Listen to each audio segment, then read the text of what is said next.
नमस्कार मित्रों, मैं गौरव कुमार अपने YouTube channel GK academy by Gaurav sir में मैं एक बार पुनः आपका स्वागत करता हूं। जैसा कि मैंने आपसे कहा था कि सोम 1 तारीख को सीटेट की वीडियो अवेलेबल कराऊंगा, तो आज 1 तारीख है। तो आज हम लोग शुरुआत करेंगे विकास की अवस्था से। इसमें बहुत सारे वैज्ञानिक ने अपने अपने अलग अलग तरीक़ों से अलग अलग प्रकार की अवस्थाएं बताई है। तो आज हम लोग चलेंगे विकास की अवस्था। तो सबसे पहले हम लोग बात करते हैं रॉस के अनुसार। तो रॉस ने विकास की 4 अवस्थाएं बताई हैं जो आपके सामने हैं। शैशवावस्था 1 से 3 वर्ष, पूर्व बाल्यावस्था 3 से 6 वर्ष, उत्तर बाल्यावस्था 6 से 12 वर्ष और किशोरावस्था 6 से लेके 18 वर्ष। उसके बाद आगे सेल के अनुसार है। आगे हम लोग और सारे वैज्ञानिकों के जो अलग अलग प्रकार के विकास की अवस्थाएं बांटी हैं उनके बारे में पढ़ेंगे। तो आगे पढ़ने से मैं पहले आपसे गुजारिश करूंगा कि यदि जो वीडियो को लाइक नहीं किए तो लाइक कर लीजिए, सब्सक्राइब नहीं तो सब्सक्राइब कर लीजिए, बेल आइकन घंटी को दबा दीजिए और अपने अधिक से अधिक दोस्तों को शेयर कीजिए कि उनको भी इसका लाभ मिल सके। आगे है सेल के अनुसार। सेल ने 3 भागों में बांटा है। शिशुकाल अवस्था 1 से 5 वर्ष, बाल्यावस्था 5 से 12 वर्ष और किशोरावस्था 12 से 18 वर्ष। आगे जो है काल्सनिक जो हैं उन्होंने अपने विकास की अवस्था को अपने अनुसार लगभग 8 भागों में बांटा है। पहला गर्भाधान से लेकर जन्म तक। तो गर्भाधान से लेकर जन्म तक, इसको जन्म की पूर्व की अवस्था कहा है उन्होंने। उसके बाद नवजन्म अवस्था जो जन्म से लेकर 3 से 4 सप्ताह तक कहा है। फिर आरंभिक शैशव काल 15 से 30 मास तक कहा है। उत्तर शैशव काल अवस्था 5 से 9 वर्ष तक। पूर्व बाल्यावस्था 30 मास से 5 वर्ष। फिर मध्य बाल्यकाल अवस्था 5 से 9 वर्ष। उत्तर बाल्यकाल अवस्था 9 से 12 वर्ष। किशोरावस्था 12 से 21 वर्ष तक। उसी प्रकार आपके रूच के अनुसार जो है इन्होंने अपने जन्म से पूर्व की अवस्था को लगभग 3 भागों में बांटा है। पहला है भ्रूणिक काल 10 से 2 माह तक, जीरो से लेके 2 माह तक। भ्रूणीय अवस्था इसको 2 से 10 सप्ताह तक माना है उन्होंने। और भ्रूण अवस्था 10 सप्ताह से लेके जन्म तक माना है। ये सारे प्रश्न एग्जाम में पूछे जाते हैं, इसी के लिए मैं इसको लाया हूँ। बहुत कन्फ्यूजिंग क्वेश्चन है कि कौन कितने अवस्था में बांटा है, तो इसलिए मैं इसको लेकर आया हूँ। इसको आप नोट कर ले बढ़िया से और बढ़िया से पढ़ें, यहाँ से क्वेश्चन रहेंगे। उसके बाद E.B. हरलॉक के अनुसार जो है उन्होंने जो अपनी अवस्थाएं बांटी हैं वो देखें। जन्म से पूर्व की अवस्था यानी गर्भाधान अवस्था, गर्भाधान से लेकर 280 दिन तक माना है इन्होंने। फिर शैशवावस्था जन्म से लेकर 2 सप्ताह तक माना है। शिशुकाल अवस्था 2 वर्ष तक माना है। बाल्यकाल अवस्था 2 से 11 या 12 वर्ष तक माना है इन्होंने। पूर्व बाल्यावस्था को इन्होंने 6 वर्ष तक माना है। और उत्तर बाल्यावस्था या उत्तर बाल्यकाल जो अवस्था वही है 7 से 12 वर्ष तक माना है इन्होंने। अब जो है इन्होंने आगे किशोरावस्था को जो है 5वीं अवस्था, ये पहला इस तरह से बांटा है इन्होंने। पहली अवस्था जन्म से पूर्व, दूसरा शैशवावस्था, तीसरा शिशुकाल अवस्था, चौथा बाल्यावस्था और बाल्यावस्था हम 2 भाग में बांटा है, A.B. करके पूर्व बाल्यावस्था और उत्तर बाल्यकाल। अब इसके बाद जो 5वां है इन्होंने किशोरावस्था को बांटा है। तो किशोरावस्था आप देख रहे होंगे इन्होंने 11 से लेके 13 वर्ष, 11 से 13 वर्ष से लेके 20 से 21 वर्ष तक माना, या तो 11 से 20 या 13 से 21 वर्ष तक माना। इसको 3 भागों में बांटा है।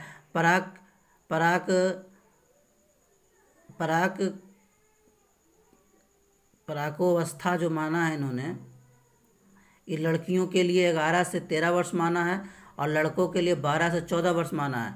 और पूर्व किशोरावस्था को जो माना है वो यहाँ प्राक किशोरावस्था होगा, प्राक किशोरावस्था। और पूर्व किशोरावस्था जो माना है 16 से 17 वर्ष और उत्तर किशोरावस्था जो माना है 20 से लेके 21 वर्ष तक माना है। उसी तरह से एक और वैज्ञानिक हैं D.B. कुंडू एवं D.N. टुटू, इन्होंने जो है जन्म से पूर्व की अवस्था को 0 से 250 या 300 दिनों तक माना है। इसको 3 भाग में बांटा है। अंड 0 से 2 सप्ताह, भ्रूणीय 2 से 10 सप्ताह और भ्रूण 10 सप्ताह से लेकर जन्म तक। फिर उन्होंने नवजात अवस्था को जन्म के बाद प्रथम 2 सप्ताह तक माना है। इसको फिर उसके बाद शैशवावस्था को जन्म के बाद प्रथम 2 वर्ष माना है। पूर्व बाल्यावस्था 2 से 6 वर्ष तक माना है। मध्य बाल्यावस्था 6 से 10 वर्ष तक माना है। उत्तर बाल्यावस्था 10 से 13 वर्ष तक माना है। यौवना आरंभ लड़कियों के लिए 12 वर्ष और लड़कों के लिए 14 वर्ष माना है। और पूर्व किशोरावस्था 13 से 15 वर्ष, उत्तर किशोरावस्था 15 से 20 वर्ष, प्रौढ़ावस्था 20 से लेकर अंत तक। उसके बाद एक और वैज्ञानिक हुए हैं जोन्स ने शैशवावस्था को जन्म से 5 वर्ष, बाल्यावस्था को 6 से 12 वर्ष, किशोरावस्था को 13 से 19 वर्ष और प्रौढ़ावस्था को 20 से लेकर ऊपर तक माना है। तो मित्रों, ये विभिन्न तरह के वैज्ञानिक जो हैं, मनोवैज्ञानिक, अपने अनुसार विकास की अवस्था को विभाजित किया है। इससे प्रश्न रहते हैं, इसीलिए मैंने इसको यहाँ पर आपको बताने का प्रयास किया है। इसको एक बार नोट कर लें और अपने कॉपी पे नोट करें, अच्छा नोट्स बन जाएगा। इससे क्वेश्चन पूछा जाता है कि कौन कितनी अवस्था माना है। आगे हम इस कड़ी को आगे बढ़ाते हैं। तो यहाँ तक आपको वीडियो कैसा लगा? अगर अच्छा लगा है तो लाइक करें, चैनल को सब्सक्राइब कर लें और अपने दोस्तों को अधिक से अधिक शेयर करें। अब थोड़ी सी हम चर्चा करते हैं विकास की अवधारणा और उसके अधिगम से क्या संबंध है, इसके बारे में चर्चा करेंगे। तो पहले मानव जाति के विकास के लिए शिक्षा जब आवश्यक है। यदि मानव जाति को विकास करना है तो सबसे अनिवार्य तत्व शिक्षक है। इसमें रहता है कि रोजगार होना चाहिए, क्या होना चाहिए, सबसे पहले शिक्षा होनी चाहिए।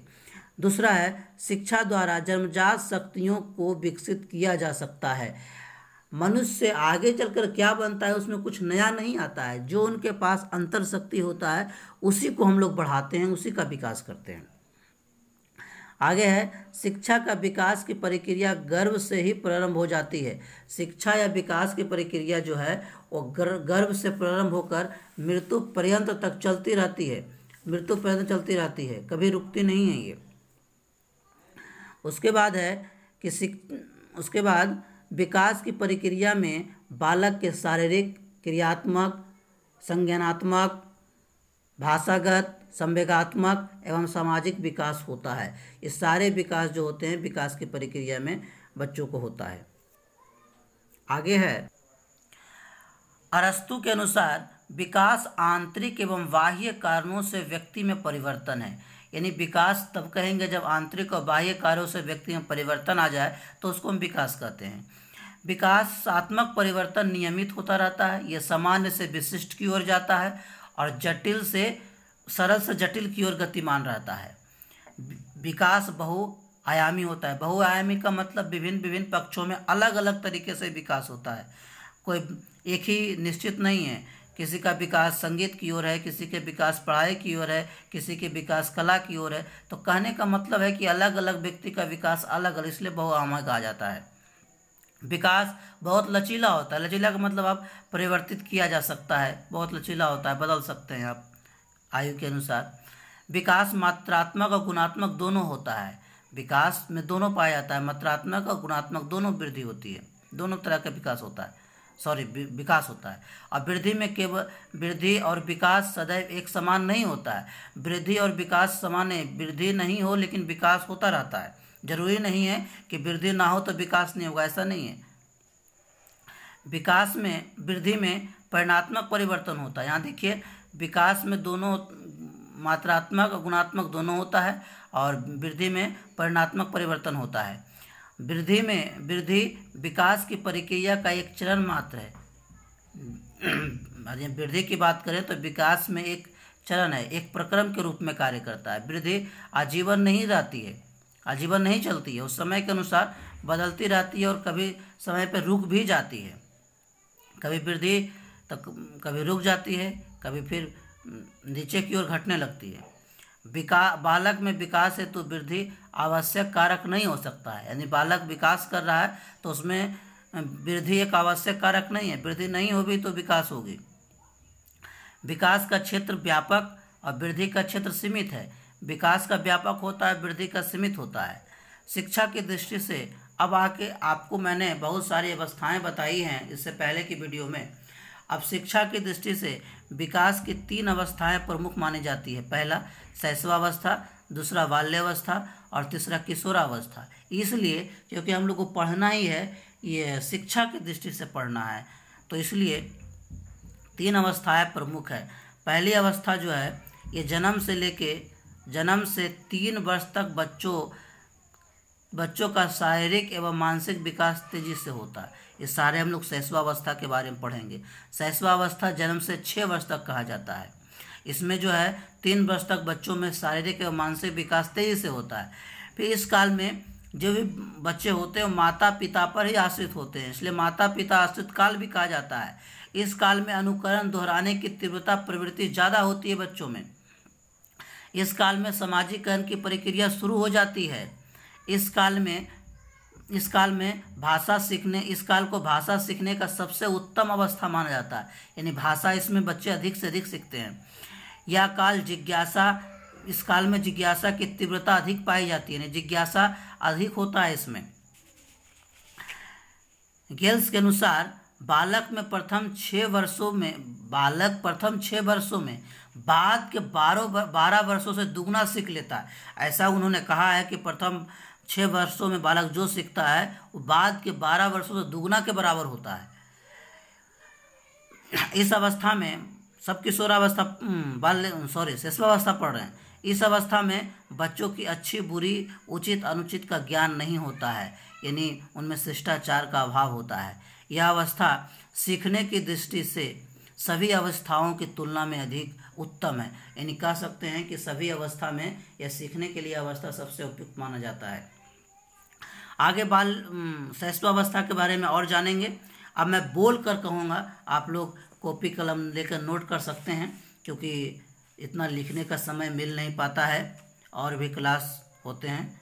तो शैशवावस्था मैं आगे बोल कर लिखाऊँगा, आप लोग नोट कर सकते हैं। इसको नोट करें, एक अच्छा नोट्स बन जाएगा आपका। तो आपको वीडियो यहाँ तक कैसा लगा? अच्छा लगा है तो लाइक करें, सब्सक्राइब करें, अपने दोस्तों को अधिक से अधिक शेयर करें। बेल आइकन घंटे जरूर बजाएं, जिससे सबसे पहले आपको मेरा वीडियो मिल सके। आगे है विकास के विभिन्न पक्षों में तीव्रता, यानी कह सकते हैं कि शैशवावस्था में प्रथम 3 वर्ष में इस तीव्रता बहुत ज़्यादा होती है विकास के विभिन्न पक्षों में। उसके बाद आ गया है मानसिक क्रियाओं का विकास। तो मानसिक क्रियाओं का विकास का मतलब है कि बच्चों में मानसिक प्रक्रियाओं के अंतर्गत ध्यान, स्मृति, कल्पना, संवेदनशीलता, प्रत्यक्षीकरण अधिक से अधिक तीव्र गति से इसमें फैलती है। आगे आगे चले क्रियात्मक पक्ष का विकास। इसमें अवधि में शारीरिक क्रियात्मक पक्ष का विकास ज़्यादा होता है। अपनी भुजाओं, टांगों पर चलना, आँखों, हाथों पर नियंत्रण करना, ये सारी अवस्थाएं इसमें पाई जाती है। और इसमें संवेग का भी विकास हो जाता है। शैशवावस्था के दौरान शिशु में संवेग का विकास बहुत तीव्र गति से होता है। इसमें भय, गुस्सा, ईर्ष्या, ये सब की भावना बहुत तेजी से विकास हो जाती है। स्वार्थ और असामाजिकता की भावना भी आ जाती है। बच्चों में स्वार्थ की भावना आती है और असामाजिक भावना होती है, लेकिन उन्हें पता नहीं होता है कि ये स्वार्थ और असामाजिक भावना है, लेकिन उनमें आ जाती है। संवेग की अस्थिरता भी उत्पन्न हो जाती है इस अवस्था में। और सबसे बड़ी बात है, काम प्रवृत्ति भी इस भावना में, इस अवस्था में उत्पन्न हो जाती है। ये फ्राइडे के अनुसार कहा गया है, ये बहुत इंपॉर्टेंट है। फ्राइडे के अनुसार कहा गया है कि यह अवस्था जो है इसमें काम की प्रवृत्ति लैंगिक जीवन किशोरावस्था की तरह ही सक्रिय होता है। इसमें लड़का अपनी माता की ओर और लड़की अपने पिता की ओर अधिक झुकाव रखती हैं। ये बच्चे अपने इस प्रवृत्ति को अंगुली चूस कर इस भावना को प्रदर्शित करते हैं, ऐसा फ्राइडे का कहना है। उसी प्रकार इस अवस्था में नैतिकता की कमी होती है, नैतिकता का अभाव होता है, नैतिक गुण नहीं होते हैं। और इस अवस्था में बच्चों की शिक्षा के लिए क्या करना चाहिए, अब इसके लिए मैं आपको बताने जा रहा हूँ। इस अवस्था में बच्चे को अच्छे से अच्छे उदाहरण देकर उन्हें सिखाने का प्रयास करना चाहिए। शिक्षा माँ के गर्भ से आरंभ हो जाता है, इसलिए पहले तो माँ को ही स्वस्थ होना बहुत ही अनिवार्य है। शिक्षा इनमें क्रिया करके शिक्षा देना चाहिए, क्रिया करके बताना चाहिए। खिलौने के माध्यम से, अनेक खेल के माध्यम से इन्हें बताना चाहिए, जिससे कि बच्चे अधिक से सीख सके। और बच्चों के प्रति, उनकी योग्यता के प्रति गलत अनुमान जो लगाने लग जाता है, उससे बचना चाहिए, है ना। और सामाजिक शिष्टाचार की शिक्षा देनी चाहिए। इसमें बच्चों को उत्तरदायित्व की परिवर्तन नहीं होना चाहिए, क्योंकि इस अवस्था में जो माता पिता होते हैं वो सारे उत्तरदायित्व शिक्षकों पर दे देते हैं और अपने उत्तरदायित्व से मुक्त हो जाते हैं, जो बालक के जीवन के लिए जो है काफ़ी घातक सिद्ध होता है। इसलिए इसमें ये भावना नहीं होनी चाहिए माता पिता में।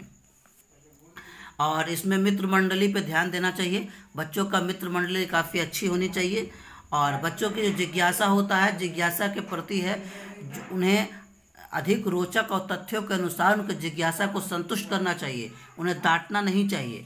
तो ये सारे बाल्य अवस्था के कुछ जो बच्चों में पाया जाता है, जो बच्चों में उपस्थित होता है, कैसे शिक्षा देना चाहिए और क्या क्या गुण होता है, क्या क्या विशेषताएं होती हैं, मैंने उसको बताने का प्रयास किया है। और आज का हम वीडियो यहीं तक रखेंगे। ये वीडियो कैसा लगा, लाइक करें, सब्सक्राइब करें, अधिक से अधिक इस चैनल को लोगों को सब्सक्राइब करें, बेल आइकन घंटी को दबाएं, जिससे कि सबसे पहले आप तक मेरे वीडियो पहुंच सके। अपने दोस्तों को शेयर करें। अगला जो वीडियो आएगा वो बाल्य अवस्था और किशोरावस्था की ओर आएगा। इससे प्रश्न पूछे जाते हैं। जो मैंने आज का टॉपिक आपको लिया है, यहाँ से विकास की अवधारणा और इसके अधिगम से संबंध, यहाँ से लगभग 2-3 प्रश्न आपको मिलेंगे। तो आज के वीडियो से जो मैंने बनाया है, इससे लगभग 1 या 2 प्रश्न आपको एग्जाम में मिलेगा। तो आज तक यहीं तक, धन्यवाद।